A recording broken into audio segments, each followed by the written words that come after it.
name is Professor Chan. I'm the president of Water Watch Penang.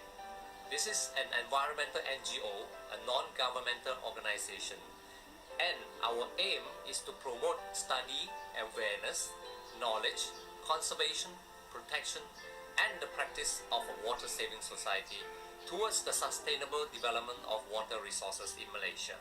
And our activities include awareness and education.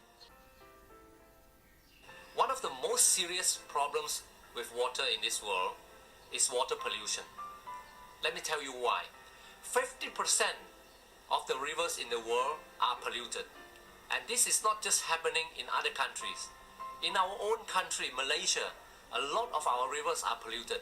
Some to the extent that we cannot treat the water for drinking purposes anymore. We can still treat them through high-tech solutions, but they would be too expensive. For example, in the Sungai itself, the water is so polluted to the extent that we cannot treat it. Some people has even gone far enough to say that if you throw a frog into the Sungai, it will not survive. And Sungai is only one of the rivers. The others could be the Sungai Klang, Sungai Juru, or even Sungai Kedah. Now, what are the sources of pollution? The main source of pollution is actually from the garbage that we dump into the river. Of course, factories also discharge into the rivers from agriculture and so on and so forth. But you and I can help in the area of dumping garbage. The solution to stop water pollution in our rivers is, first of all, we must stop our dirty habit of throwing garbage into the river. You and I today can just stop that. And also, we need to teach others not to throw garbage into our rivers. Another serious water problem is water wastage. Now, we in Malaysia simply use too much water. The average Malaysian will use between 300 to 400 liters of water per person per day.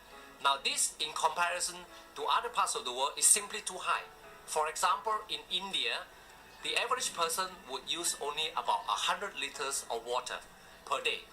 In Africa, the average person uses only 50 liters of water per person per day. Now, as population increases, there will come a time when the rivers that we have will not be able to supply all the water that we need.